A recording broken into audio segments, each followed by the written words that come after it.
2026 football বিশ্বকাপে দ্বিতীয় সেমিফাইনালে 16 তারিখ বুধবার রাত 1টায় মুখোমুখি হতে চলেছে তিনবারের বিশ্ব চ্যাম্পিয়ন আর্জেন্টিনা বনাম একবারের বিশ্ব চ্যাম্পিয়ন ইংল্যান্ড।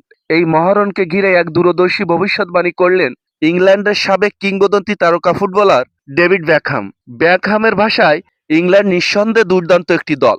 তাদের তরুণদের গতি, মিডফিল্ডের সৃজনশীলতা এবং আক্রমণভাগের ধার যে কোনো প্রতিপক্ষকে চাপে ফেলতে পারে। কিন্তু আর্জেন্টিনা এমনই একটি দল যারা বড় মঞ্চে নিজেদের এক অন্য উচ্চতায় নিয়ে যায়। বেকহাম আরও স্পষ্ট করে বলেন, আর্জেন্টিনার শক্তি শুধু একজন তারকার মধ্যে সীমাবদ্ধ নয়। তাদের রক্ষণভাগের দৃঢ়তা, মিডফিল্ডের নিখুঁত নিয়ন্ত্রণ, আক্রমণভাগের ধারালো সমন্বয় এবং পুরো দলের জয়ের ক্ষুধা তাদেরকে এই মুহূর্তে বিশ্বের সবচেয়ে ভয়ঙ্কর দলগুলোর একটি করে তুলেছে। বড় ম্যাচে তারা কখনোই সহজে মাথা নত করে না। তবে বেকহাম সতর্ক করে বলেন, ইংল্যান্ড যদি নিজেদের সেরাটা খেলতে পারে তাহলে তারা যে কোনো কিছু ঘটাতে সক্ষম। কিন্তু আমার অনুভূতি বলছে, অভিজ্ঞতা, আত্মবিশ্বাস এবং দলগত ঐক্যর দিক থেকে আর্জেন্টিনা এগিয়ে থাকবে। বেকহামের মতে, ইংল্যান্ডের কোচ টমাস টুলেখার সবচেয়ে বড় দুশ্চিন্তার কারণ লিওনেল মেসি।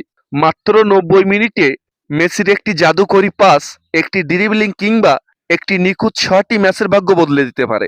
শেষমেশ বেকহাম বলেন, আমার বিশ্বাস ইংল্যান্ড কঠিন লড়াই করবে, কিন্তু বড় মঞ্চের অভিজ্ঞতা, দলগত সমন্বয় এবং লিওনেল মেসির জাদুকরী উপস্থিতির কারণে আর্জেন্টিনা কিছুটা হলেও এগিয়ে থাকবে। এখন শুধুমাত্র অপেক্ষা সেই মহারণের। আর্জেন্টিনা কি মেসির নেতৃত্বে আবারও ইতিহাস লিখবে, নাকি ইংল্যান্ড সব হিসাব বদলে দিয়ে ফাইনালে উঠবে? উত্তর মিলবে 16 তারিখ বুধবার রাত 1টায়। সো প্রিয় ভিউয়ার্স, এই বিষয়ে আপনার মূল্যবান মতামত জানাতে পারেন আমাদের কমেন্ট বক্সে। ভিডিওটি এই পর্যন্তই। ভালো থাকবেন। ধন্যবাদ।